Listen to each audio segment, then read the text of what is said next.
علم بعد ملک په هر خوا کې خورو. بسم الله الرحمن الرحیم. دورتی انگلیش اکادمی چنل کو کتونکو السلام علیکم. خدای دې چټون براتر به جوړ وای. لسم ورځ ده 10th day word section د لغاتونو برخه ده. word section کې ولستاني لغت دی اول دا وایو abbreviation. abbreviation معنا لنډیز. ability معنا توان یا قابلیت یا وړتیا. abuse ناوړه استفاده کول یا بد استفاده کول. abuse. accept منل قبلول یا هرکلی کول. accident پیښه یا تصادف. او بل لغت دی accountant معنا محاسب یا حساب کوونکی. ایک درد ته ویل کیږي. او achieve لاسته راوړنه. اکټر خو پیژنئ د فلم اداکار ته وایي یا ایکټر چې ورته وایي. اکټرس دا ښځینه اداکاره. اکټر نارینه او اکټرس د ښځینه دپاره کارول کیږي. لغتونه یو ځل بیا وایم. abbreviation, ability, abuse, accept, accident, accountant, achieve, actor, actress. نو دا و د نن ورځې لغاتونه. دلته یې کورنۍ دنده هم لیکلې ده چې لاندې جملې انګلیسي ته تبدیل کوي. زه هره ورځ کورس ته ځم. نن ورځ انټرنیټ کار نه کوي. احمد یو ډاکټر دی. شعیب یو با استعداده زده کوونکی دی او محمود یو انجینیر دی. نو دغه پنځه جملې کورنۍ وظیفه ده. چارې یوه درته زده ولیکئ کمنټ کې انشاءالله چې ټول ته به ریپلی کوم. راځو کنورسیشن برخه ده. What are the seasons of the year? What are the seasons of the year? د کال فصلونه کوم دي؟ They are spring پسرلی، summer اوړی، fall منی یا خزان، and winter او ژمی. They are spring, summer, fall and winter. د کال موسمونه پسرلی، اوړی، منی او ژمی دي. What time does your class begin? What time does your class begin? ستاسو ټولګی په څو بجې باندې شروع کیږي؟ Our class began at 5 o'clock. Our class begins زموږ کلاس شروع کیږي at په 5 o'clock په 5 بجو باندې. What time is it? What time is it? څو بجې دي یا څه وخت دی؟ It is 4 o'clock. څلور بجې دي. It is a quarter to 4. It is a quarter to 4. پاو کم څلور بجې دي. It is a quarter past 4. It is a quarter past 4. پاو باندې څلور بجې دي. It is half past 4. It is half past 4. نو څلور نیمې بجې دي. It is 5 o'clock. It's 5 o'clock. پنځه بجې دي. What time does your class finish? What time does your class finish? ټولګی مو په څو بجې باندې رخصتېږي یا پای ته رسېږي؟ Our class finish زموږ ټولګی پای ته رسېږي at 6 o'clock په شپږ بجو باندې. Our class finish at 6 o'clock. What time do you go to school? What time څه وخت do you ته go to the school ښوونځي ته؟ څه وخت ښوونځي ته ځې؟ I go to school ځم ښوونځي ته at 7 o'clock اوه بجو باندې. What time do you get up in the morning? What time do you get up in the morning? سهار څه ټایم یا څه وخت پاسېږي د خوب نه؟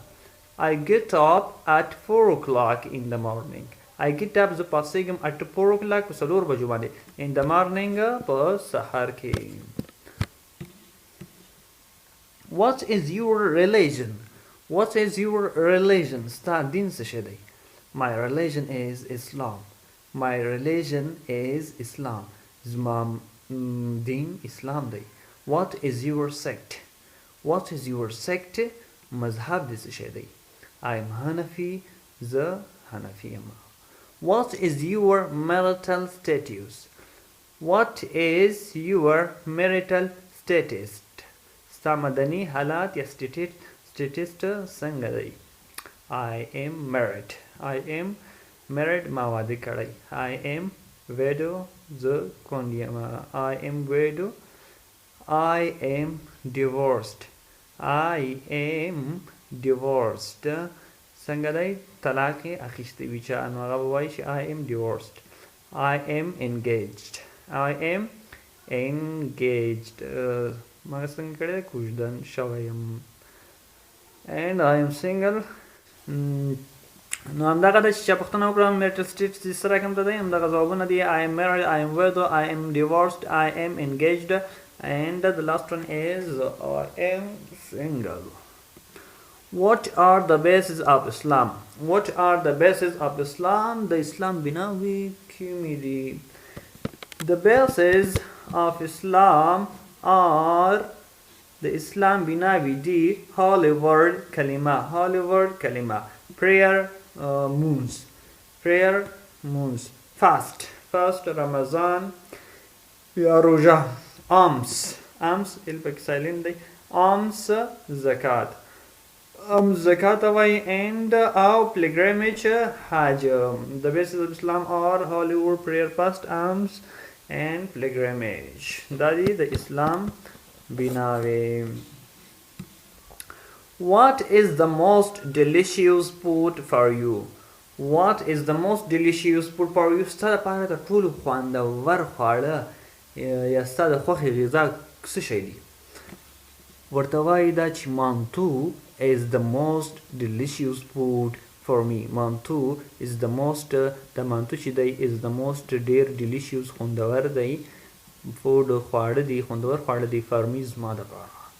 ستاسو د خوښې چې هر څه وي دلته یې مغه نوم ورسره اضافه کړئ نو همدغه شانته جمله meat is the most delicious food for me. وخه زما دپاره تر ټولو خوندوره غذا ده. یا bean is the most delicious food for many Afghans. لوبیا د ډېرو افغانانو دپاره خوندور خواړه دي. What I can do for you. What can I do for you. زه ستا دپاره څه خدمت کولی شم؟ چاته وایي که نه what can I do for you. زه ستا دپاره څه خدمت کولی شم؟ نو هغه ته وایي thanks a lot. له تا نه ډېره مننه. What does life mean to you. What does life mean to you. ژوند ستا دپاره څه مطلب دی؟ ژوند ستا دپاره څه معنا لري؟ It means زما دپاره دا معنا لري.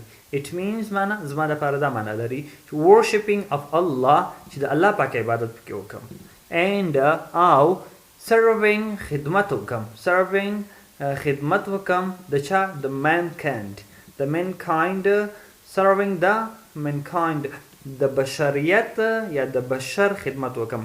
It means worshipping of Allah subhanahu wa ta'ala and serving the mankind. ژوند زما دپاره دا معنا لري چې د الله پاک عبادت وکړم او د هغه د بشر خدمت وکړم. What is death. مرګ څه شی دی؟ Death is the last enemy of human. مرګ د انسان اخرنی دښمن دی. دلته همدغه شانته لیکلي دي. What are the months of the year. د کال میاشتې کومې دي؟ They are January, February, March, April, May, June, July, August, September, October, November and December. دغه 12 میاشتې دي د کال. نو دا زموږ د نن ورځې درس چې اکثریت برخه یې کنورسیشن یا محاوره وه او یو لس دانې لغاتونه د محاوره په خپلو کتابچو کې ولیکئ چې سره کتابونه وي کتاب نه دوه ملګري سره پریکټس وکړئ تمرین وکړئ تر څو مخه زده شي. ډېرې خوندورې جملې دي ډېر غټ کنورسیشن ده چې دا یې زده شي پوره ګټه به ترلاسه کړو انشاءالله. نو تر سبا پورې مو په پاک سیکشن ته سپارم. ښې چارې وبای. له لیدلو مو ډېره مننه. د نورو ویډیوګانو لپاره زموږ یوټیوب چینل در سره سبسکرایب کړئ.